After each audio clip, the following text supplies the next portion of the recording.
Good morning guys. Super lakas ng ulan ngayon dito sa Japan. Kagigising lang po namin ni Hiro. Ngayon magbablog po tayo ng cooking show. Harry Potter. Yan yung train papuntang Toshima and Harry Potter train.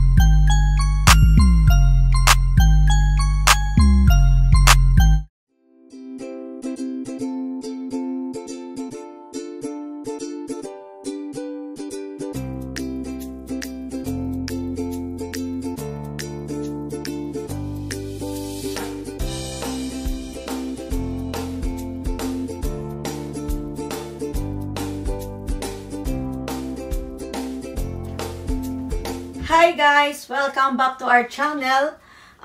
For today's video, magluluto po tayo ngayon dahil po last few months, puro tayo gala at gastos. Baka maubos ang aking pera. Kaya dito muna tayo sa bahay. Magko-cooking show muna po tayo para makatipid tayo. Joke lang. For today's video, magluluto po tayo ngayon ng Japanese food, utsumami, pulutan. Masarap siya sa beer or cocktail.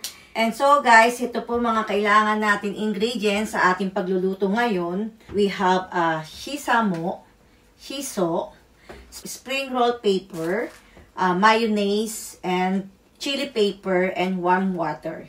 Yung warm water po, gagamitin natin yan sa pag-close ng spring roll paper. And then yung chili paper, gagamitin natin yan later pagkatapos natin siyang lutuin. Kasi ang gusto ni Hiro-kun, saka ako, ay medyo mahangang. Yan, simulan po na natin na ating pagluluto ngayong araw po nito. And so guys, itong suot kong damit from my boutique, Heidi's Fashion Boutique. Ang nakalagay po dito ay Destiny. Yan, ito po siya.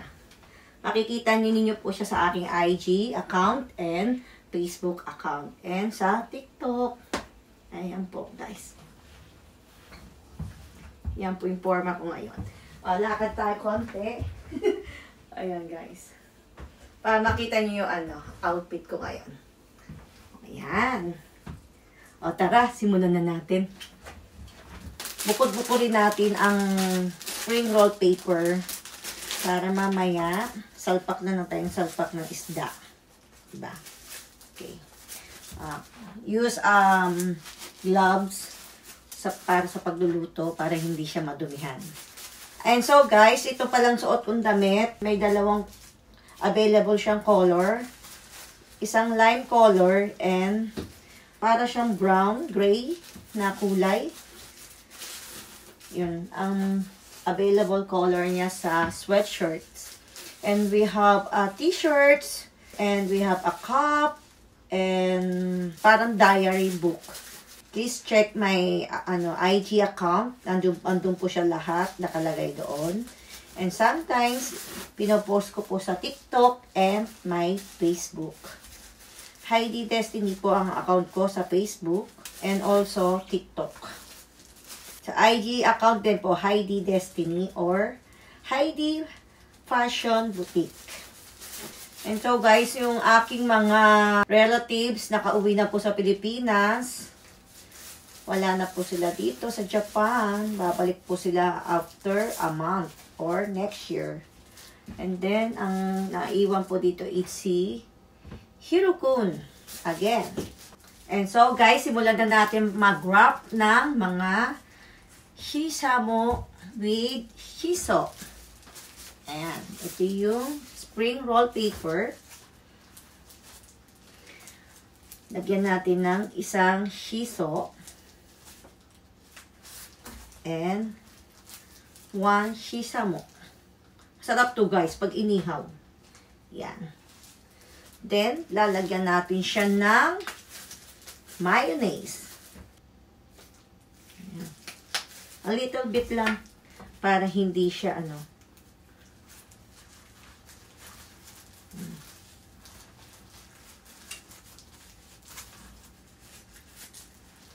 Nakikita nyo ba guys?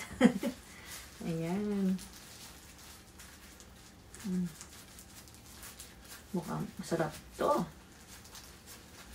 Yung sesamo guys, masarap siya sa beer pag inihaw. Ayan.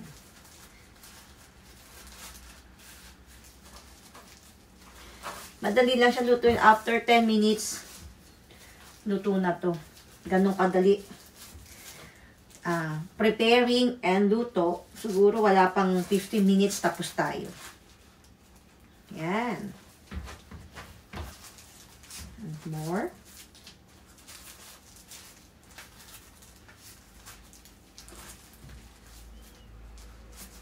Kanina, nauna ko yung sesamo. Una pala, mayonnaise. Kahit ano naman, mauna mayonnaise, sesamo, it's okay. No problem. Ayan.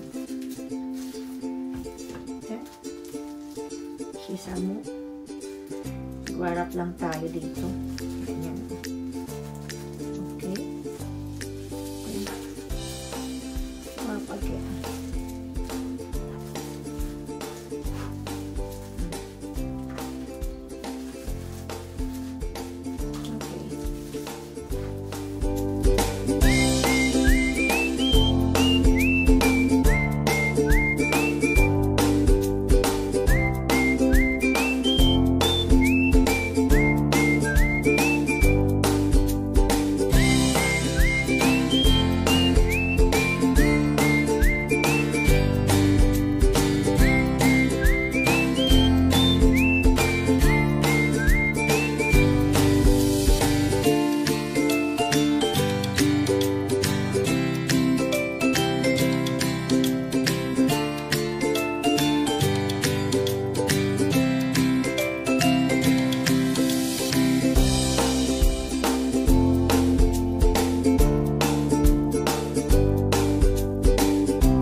Kamusta na po ang inyong summer vacation? Kami, yung mga relatives ko, summer vacation ng aking anak na si Hiro. Pumunta sila dito. Dito sila nag-celebrate ng birthday. Tapos, binala ko sila sa Tokyo Disneyland, Summerland, Umihotaru, at kung saan-saan pa. Medyo magastos nga lang po, pero masaya. Grabe yung lungkot namin ni Hiro Kong nung umuwi sila ng Pilipinas.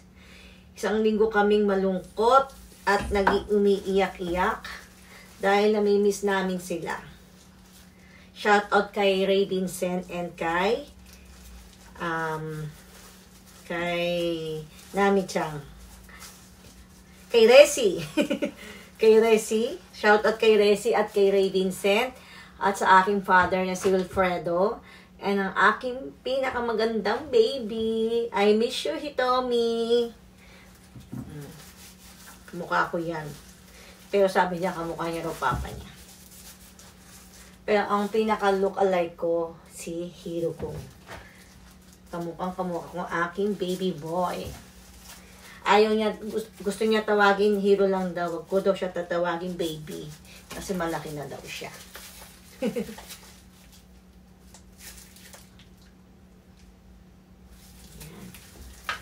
Tatapos na tayo guys.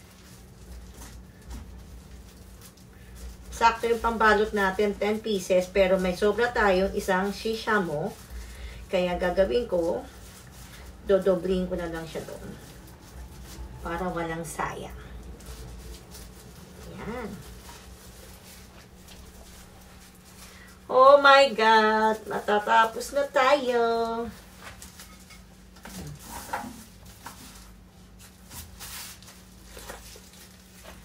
I'm sure masarap to. Isashiburi ko itong gawin. Yan. We have 2 shishamu pa. Kaya ang gagawin ko, pagsasamahin ko na lang siya para walang sayang. Yan. Medyo malaki siya. Mataba. Yan. Roll. Roll. And warm water. Kahit hindi warm water, okay lang. Yan. Yan. Yan. Natapos din natin siya, guys. And we done! O, diba? Ang bilis-bilis lang i-prepare. And so, piprituhin natin siya sa olive oil.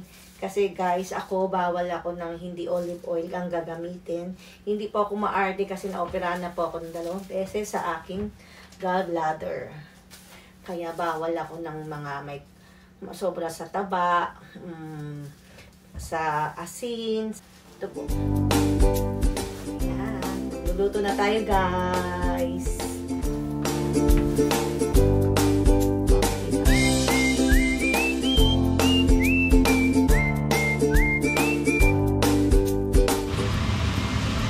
Ayan guys, ang aking lulutuin.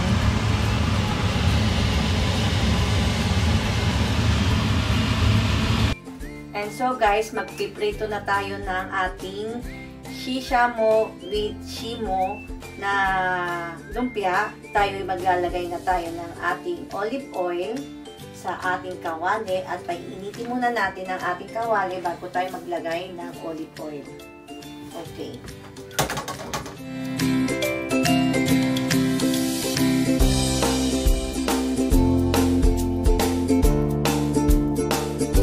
Hinaan natin ang apoy kasi pag super lakas, masusunog ang ating lumpia wrapper.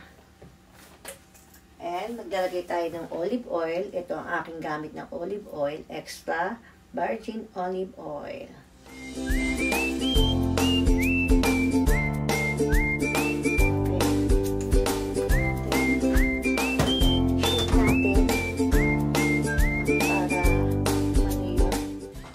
Ouch! Mainit. Napasok ako. Ayan. Then, hinaan natin yung apoy para hindi nga masunog itong ating lumpia wrapper. Then, maglalagay tayo ng lumpia.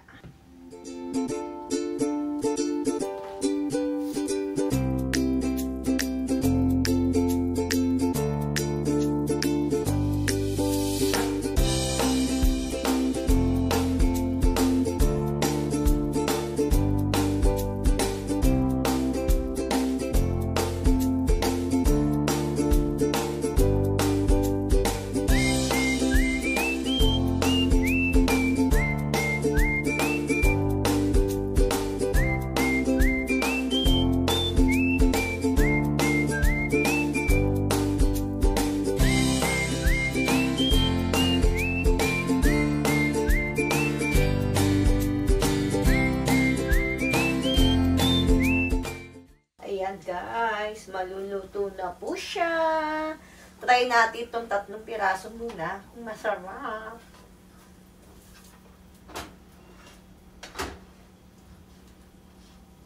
Ininaan ko yung apoy niya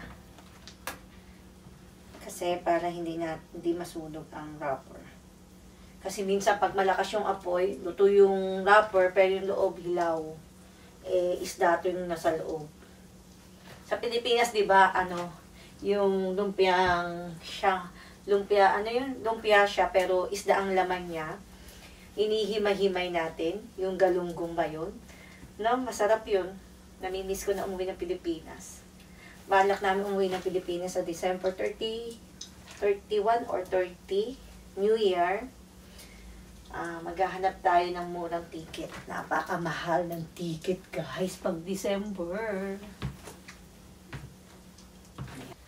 At 1 minute, guys, maluluto na ang ating shishamu with shiso. At inom din tayo ng konting lemon sour. And so, guys, this coming month of November, may palabas po akong mga bagong gawang t-shirt. We have available 2 colors only, black and white, and to design lang ang ilalabas ko ngayon. Yung design po, gawa po ng aking pinsan na napakagaling mag-edit ng aking mga video sa YouTube. At ito po yung mga design. Dalawang design lang po yan, saka dalawang kulay lang ang ilalabas ko sa month of November. Yung mga Gen Z dyan, yung mga kabataan, I'm sure magugustuhan ninyo siya at mura ko lang siya ibebenta. Yoroshiku onegaishimasu. Yan guys, luto na ang ating lumpia.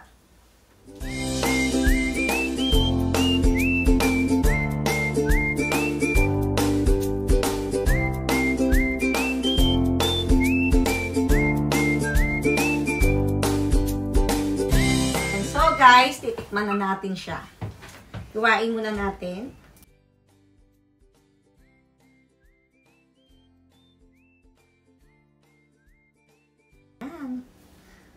And then, mag-open tayo ng isang kanchuhay para masarap. Okay. Iro, come. Kain tayo. Masarap. Ganda. Masarap, di ba? No? Nasamid ako. Masarap. Dapat ganito. Wala siya, may tinik siya pero hindi mo malalasahan yung tinik. Napakalambot, no? So, wala palang tinik po.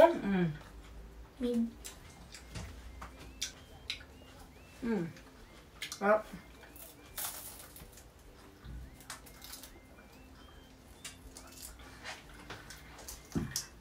Sarap siya. Dapat pinagluto ko pala sila tatay ko, si Tommy-chan, si Resi, saka si Ray Vincent nito nung nandito sila, no? Ang sarap. Oh. Rate mo ang aking pagluluto. 10 over 10. And so guys, nagustuhan ni Hiro-kun ang aking luto ngayon. Masarap daw. And dito po nagtatapos ang aking vlog. And don't forget to like, share, comment. And don't forget to subscribe na rin po. Thank you for watching. Bye!